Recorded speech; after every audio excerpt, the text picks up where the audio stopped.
Barakatah Yahweh. Okay. Barakatah Yahweh Shai. Barakatah Yahweh. Barakatah Yahweh Shai. Barakatah Yahweh. Barakatah Yahweh. Ba'ashem Yahweh Shai. Ba'ashem Chakadash. That belongs to the apostles and the elders. Great Millstone, true well. Salutations to the hopeful elect out there. You Akim to Zadakim that do this thing in the utmost truth and sincerity on the priest Shaman. This week's topic is going to be entitled "The Passover is Upon Us," and the Lord's Passover. You read about it in Exodus 12, 21, 28, and Leviticus 23, 4-8. Is when the Lord passed over Egypt and killed all the firstborn of every living creature. And the way for you not to have your house get slaughtered was you had to smear the blood of a lamb, okay, over your doorpost. And hence, that spirit would pass over your household. So during the Lord's Passover, okay, it was a serious time, okay, and we were told to eat it in haste because, you know, we were getting out of the land of Egypt. And there's been several different scenarios how the Passover was kept. Now you have certain Israelites group that says we should keep it in the festive spirit, because that's how Hezekiah kept it. But the real reason behind why Hezekiah kept it in a festive spirit is because they haven't kept it in many generations. The real way it should be kept is how it was originally kept and how the Lord kept it, which is a solemn assembly. Now, right around the time of the Passover, it's also where the Lord, you know, trims a lot of the fat. So, you know, us in the truth, you know, it's always good to have a godly fear about you. You know, you hope that the Most High doesn't trim you. You hope, you know, you make it another year in this thing and the Most High has mercy on you. Now, this is the book of 1 Corinthians chapter 5, verse 7. It says, "Purge out therefore the old leaven," right? Because during the Passover, you're supposed to remove the yeast from your house. Yeast is a leavening agent. Okay, so we get the yeast out of our house, right?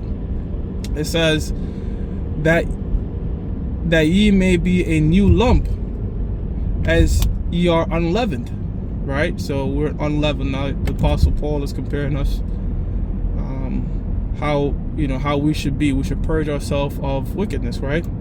Not only ourselves but the body. It says, "For even Yahweh Shai, our Passover, is sacrificed for us." And that's what you don't want to be. You don't want to be that leavened individual. You don't want to be that rising agent, because a little leaven the whole lump. It doesn't take much yeast, all right, to puff up the dough, if you will, right? So typically around the Passover, it's serious because, you know, that's when a lot of guys fall out, a lot of shit happens, and the Most High trims the fat or get rid of the leaven. And that's something we don't want to be. In fact, the Passover is also called the Feast of Unleavened Bread, right? This is the book of Exodus 23 and 15. It says, "Thou shalt keep the feast of unleavened bread. Thou shalt eat unleavened bread. Thou shalt eat unleavened bread 7 days, as I commanded thee in the time appointed of the month of Abib, for in it thou camest out from Egypt, and none shall appear before me empty," right? Because when we were fleeing out of the land of Egypt, we didn't have time to leaven bread, so we eat unleavened bread. You know, you could use like corn tortillas when you know, if you keep in the assembly on your own. You know, you can get the little tortillas, but for those 7 days, we don't eat anything with yeast in it. You know, we try our best, read the packaging, make sure we're not eating anything with yeast for 7 days. And it said in the month of Abib, the first month, because the Passover starts the year. You know, this is not like Esau's system where the winter starts the year. You know, they start the year in January, in the dead of winter. That's when it's supposed to be the new year, when everything is dead. Nah, man, according to the scriptures, and this is also when our Lord was born, in the springtime. He wasn't born no goddamn Christmas and in the winter. He was born in the springtime, during the time of the Passover. See what I'm saying? So that's in the first month, okay? And for us, It changes every year based according to the moon. All right, the Passover is going to be in this March. All right, so that's some of the things you have to do. No unleavened bread and no unleavened anything in your house. All right, and look, if we're rehearsing the righteous acts, pursuant to the book of Judges 5 and 11. So if you got if you have a family, just do. They might not necessarily believe the truth. You don't have to go overboard. You know what I mean? Just kind of use wisdom with that.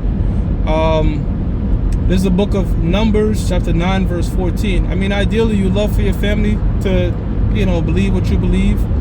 But let's say you live with your parents, you might have a hard time telling them to get all the yeast out. They might do it. Who knows? I had a year when my parents kind of was with it. But now, it's just best not to be a lion in your own house, and just, do the best you can to keep this thing. The Lord knows our hearts, right? This is the book of Numbers 9 and 14. It says, "And if a stranger shall sojourn among you, and will keep the Passover unto the Lord according to the ordinance of the Passover, and according to the manner thereof, so shall he do." It says, "Ye shall have one ordinance, both for the stranger and for him that was born in the land." Right? So a sojourner, if let's say a sojourner doesn't make it to the particular Passover on time, he could keep it a separate time. Scriptures tell you, judge no man according to the new moon. But the point is this: every year Israel is supposed to come up to the land of Egypt to observe this. All right, there's 3 particular feasts that we have to go up to Israel and observe, and the Passover is one of them.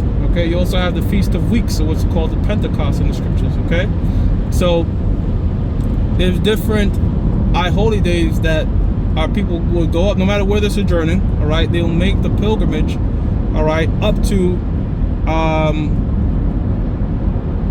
Israel, all right, to keep the Lord's Passover. 1 Corinthians 5 and 8. "Therefore let us keep the feast, not with old leaven, neither with the leaven of malice and wickedness," right? Because that's what I was saying. The Apostle Paul was liking leaven onto wickedness and malice. "But with unleavened bread of sincerity and truth." So we want to make sure ourselves spiritually is unleavened, all right? Not purged with the wickedness or whatever, And by the way, the first and the last day of the Passover is a Sabbath day. Okay, so it's a very spiritual time throughout the year, man. That's how come we take part. That's how come we eat the bitter herbs. We use the horseradish, all right, and these different ceremonies. Okay, if you want to see how the Passover is kept, we have a stock footage up of the apostles and elders of how to keep the Passover, how to keep the Lord's Passover. You can type in GMS Passover and you'll see the apostles and elders going through it. If you're in a city and there's no elders amongst you, not a part of the camp, you can learn how to keep it to the best of your ability, man. All right, but yeah, man, we're in serious times, and every year that Passover come around is, like if you've been like bullshitting all year, all right, and that Passover come up, don't be surprised the Most High starts trimming, man. And this is why, again, it's a serious thing. It's a solemn thing. Like I said, you might have other camps out there that keep it in a festive spirit, but it's nothing to be joking about. It's nothing to be festive about. Right now, that was the day the Most High Yahweh was killing in the land of Egypt, and that was the Last Supper, if you will, he had. Okay, as they call it, the Last Supper. That was the last feast. All right, major feast before his crucifixion. So that right there really lets you know the tone of the Lord's Passover, man. So see what else they got. This is Exodus 12 and 8 says, "And they shall eat the flesh in the night roast with fire." Right, because you're supposed to burn the whole lamb and just eat it. Right? Don't take nothing out. It says, "And unleavened bread, and with bitter herbs they shall eat it." Right, so we have the lamb, we have our wine to signify Yahweh's blood. We have the lamb. Now we don't cook a whole entire lamb. All right, again, we're just rehearsing the acts, right? But we get the lamb, and these sorts of things that are required for the Passover. And you have to eat it that same night. There's no storing the lamb. I'm gonna store the lamb and have it next 2 days from now. I'm gonna put it on the fridge and heat it up for lunch, and we don't do none of that. The lamb that you have at the Passover, you have to eat all of it that particular night. You can't store it, It's funny because you don't see Jake be like, yo, save me some of the bitter herbs. I want to store that. Nah, they want the lamb, But you got to eat the bitter herbs too. You got to eat the bitter herbs too, all right? Because we're in America. America, bitter. We're in this bitter land, all right? So, and we was also in some bitter bondage in Egypt, man.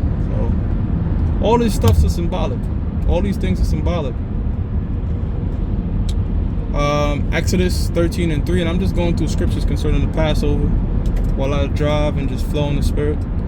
Exodus 13:3 says, "And Moses said unto the people, remember this day in which ye came out from Egypt, out of the house of bondage," because that's what Egypt means, and that's how come we're in the modern day Egypt, pursuant to the book of Revelations 11:8, America.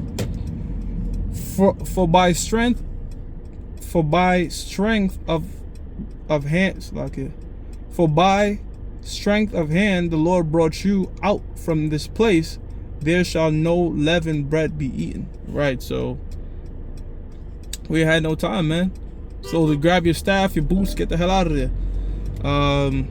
And you know what? We're gonna have a second Passover when this land is destroyed, because the book of Jeremiah, I believe 16:15 talks about, it says, no longer shall it be said, the Lord liveth that delivered thee out the land of Egypt, but delivered thee out the land of the north. And that's talking about where? North America, because this is going to be the second, the next delivery, our salvation, when Yahweh shall come back. That's going to be the next great Passover, which will be kept in the kingdom. Which will be kept in the kingdom. Of that day, no man knows, okay? Only the Most High, but it will be a high holy day when America is destroyed and the Lord's elect is delivered, man. So, and we hoping that day is sooner than later, shit.